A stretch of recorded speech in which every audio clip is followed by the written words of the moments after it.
Hello YouTube, Romel Reaction. Welcome to my channel at may panibago tayo ngayong i-react na video mga idol. Galing po ito sa YouTube channel ni Lan Akda. Ayan po yung pangalan ng YouTube channel niya. Ayon dito sa video niya ay patunay daw ito na may Diyos. Ayan. Sabay-sabay natin panoorin to mga idol. At syempre bago ka pala sa channel na to ay mag-subscribe ka na rin at palike na rin ang ating video. At huwag natin ito patagalin. Syempre tirahin na natin to bago pa tirahin ng iba. Let's play. Okay.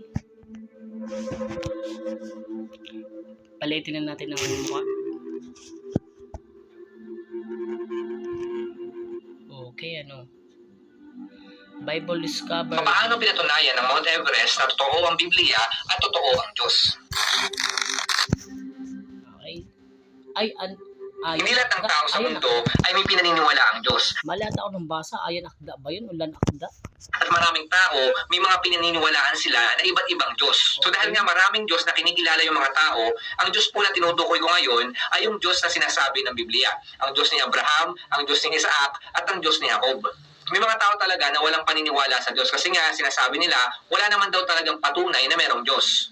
So mga kapatid, sino nagsabi na walang patunay na may Diyos? Sa totoo lang po mga kapatid, napakaraming mga patunay na meron talagang Diyos. Ang problema lang po sa mga tao, hindi po nila binubuksan yung kanilang puso sa katotohanan na merong Diyos, bagamat di siya nakikita. Meron kasing mga tao, mga higala na na hindi na sila nagsisimba tapos wala na silang time sa Diyos o minsan yung iba hindi na rin naniniwala na meron nga Diyos. Tandaan niyo po ito mga kapatid, ang paniniwala kasi sa Diyos, hindi lang po yan puro logic o puro utak. Kailangan din po gamitin ng mga tao yung kanilang puso para mas makita at mas makilala pa yung ating Diyos. Ngayon isang paraan para mas mapatunayan natin na merong Diyos, yan po isa pamamagitan ng pag-oobserba. So ibig sabihin lang po niyan, tignan lang natin yung mga nasa paligid natin. Kasi siya nga mga idol kagigising ko lang kaya na yung mata natin. Pamamagitan nun, pwede nating mapatunayan na merong Diyos. So ang pinaka-ibig sabihin ko lang po dito mga kapatid, hindi lang puso at isipan ang gagamitin natin para mapatunayan na merong Diyos. Kailangan din po natin gamitin yung ating mga mata. Tulad nga nasabi ko sa inyo mga kapatid, napakarami at hindi mabibilang yung mga patunay na totoo yung ating Diyos. Ngayon, isa sa napakaraming patunay na merong Diyos ay yung Mount Everest. Ngayon, ano nga po bang meron sa bundok na ito? Okay, ano bang meron dito sa bundok na ito, sa Mount Everest? Di ba ito yung inakyat ni Sino yung umakyat na Pilipino? Si Romeo, Pilipino ba yun? Hindi ko na matatandaan Bakit sinasabi na may matatagpuan dito na pwedeng magpatunay sa Diyos at sa Biblia? Okay. Alam naman po natin na itong Mount Everest, ito ang pinakamataas na bundok sa ating mundo. Ang taas po ng bundok na ito ay abot po ng 29,035 feet above sea level. So sobrang taas po nito, sobrang hirap din po akyatin ng pinakatuktok ng bundok na ito. Sa totoo lang po, aabot ng halos 3 buwan bago makyat ang tuktok ng Mount Everest. So dahil dyan, tinaguran po ito na pinakamataas na bundok sa ating mundo. Marami na rin po mga nagtangka na umakyat sa bundok na ito. Ngayon sa pag-akyat po ng maraming tao sa bundok na ito at sa pag-observe po ng mga tao sa bundok na ito, meron po silang na-discover doon na hindi maipaliwanag. Meron po kasing ilan na umakyat doon. Okay, siyempre hindi ang hirap ba ipaliwanag kung isipin mo na siyempre Mount Everest yun, pinakamataas na bundok sa buong mundo, tapos sa taas nito may ito yung nakikita, may mga shell, di ba? Shell ito na makikita sa ilalim na ng dagat o sa mga katubigan. Sa Mount Everest, tapos nakakita sila ng mga clams o kaya man mga kabibe.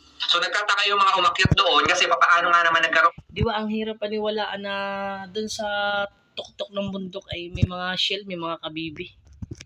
Okay. Ng ganong klaseng hayop na matatagpuan lamang sa dagat o sa mga anyong tubig. So ang interesting daw dito sa nakitang mga kabibe doon sa Mount Everest, ito raw ay tumigas na o naging bato sa sobrang tagal. Hindi lang po yan yung mga kabibe ay mga nakasarado pa. Ibig sabihin po niyan talagang doon lamang siya sa bundok nang galing. Ngayon ang ibig sabihin pag nakasarado pa yung kabibe, hindi pa siya nabuksan, hindi pa siya talagang nandun lang siya o talagang doon talaga siya dati o kaya siguro ay dagat siguro yan dati yan. Ewan. Everest, para po sa kalaman nyo, ito po ay malayo sa dalampasigan o sa dagat. At yung mga clams, hindi po nila kayang umakyat sa bundok. Ang layo pala ng dagat sa dun sa Mount Everest sa lokasyon. Paano Yung napunta mga tao yun? mahirap umakyat sa bundok, paano pa kaya itong mga hayop na galing sa dagat? Ngayon, kapag namatay daw yung mga kabibi na ito raw ay nagbubukas mula sa kanyang pagkasarado. So ngayon, ang pinagtatangan ng marami, bakit nagkaroon ng saradong mga kabibi doon sa pinakamataas na bundok sa ating Kaya mundo? nga. Sa kabila na ito ay Paano malayo nagkaroon ng doon ganun? sa karagatan. So paano raw nangyari yon? So simple lamang po yung sagot dyan mga kapatid. Totoo yung sinasabi ng Biblia na nagkaroon ng baha sa buong mundo noong panahon ni Noe. Oh, Ayon sa Biblia, ito na ngayon sinasabi na panahon ni ni Noe na talagang ginunaw daw talaga yung yung mundo, tapos yung ibig sabihin yung Mount Everest ang pinakamataas na bundok.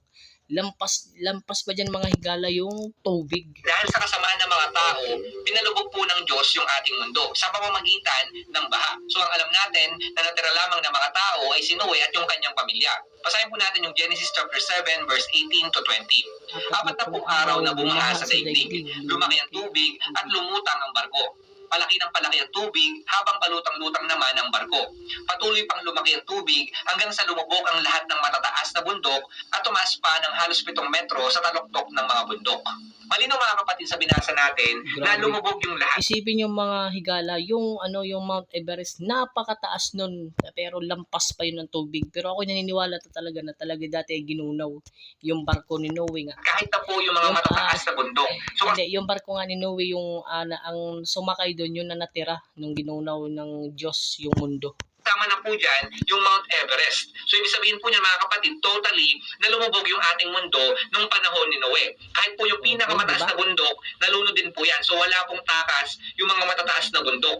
So yan po yung dahilan kung bakit may mga nadidiscover na mga marine fossils doon po sa mga bundok kahit malayo naman doon sa dagat. Dahil sinasabi po ng Biblia na nagkaroon ng malawakang baha sa buong daigdig. At hindi lang po siya basta malawak, ito po ay mataas na baha. Na sobrang taas, lumubog na yung mga bundok. So ganun po yung nangyari. Yung tubig baha at yung tubig ng sa dagat, nagsama yan hanggang sa lumubog na po yung ating mundo. Kaya marami pong iba't ibang mga hayop sa dagat na napunta sa mga anyong lupa, tulad na lamang ng bundok. So nung humuhupa na po yung baha, ang nangyari na natili na yung mga hayop na yon kung saan sila naiwan, kung saan sila inabot ng paghupa ng baha.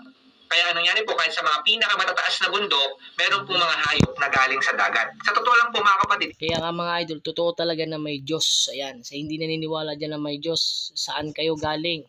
hindi lang sa Mount Everest, may mga matatagpuan na mga marine fossils. Actually mga kapatid, sa Grand Canyon dun po sa Amerika, na may taas na 8,803 feet above sea level, marami rin po mga matatagpuan doon sa mga bato na mga marine fossils tulad na lamang po ng mga clams, corals, snails, at kahit po mga ngipin ng isda. So yun nga po, tulad dun sa Mount Everest, tinatanong din ng mga tao, paano po nangyari yon na yung mga hayop doon po sa dagat ay napunta sa mga matataas na bundok o sa mga matataas na lugar. Kahit po ito, Kaya yung iba isa din to sa patunay na talaga ito yung nangyari talaga yung yung pagguho noong unang panahon, paggunaw na nakaligtas lang yung mga sakay sa barko ni Noe.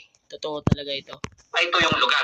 At yun nga, malayo po doon sa dagat. So yun nga po mga kapatid ang sagot doon. Dahil po yan sa malawakang baha na nangyari noong panahon ng Biblia. So mga kapatid, sa mga bagay na yan na nadidiscover, yan po yung mga patunay na talagang totoo yung sinasabi ng Biblia. Na yung mga nangyari po noon, hindi lang po siya basta-basta kwento o mga katang-isip lamang. Pinapatunayan po ng mga nakikita ako naniniwala talaga dito sa kay Noe at saka yung yung si Moises yung hinati yung dagat kasi may na-discover na rin yun, nangyari daw po yun sa Red Sea.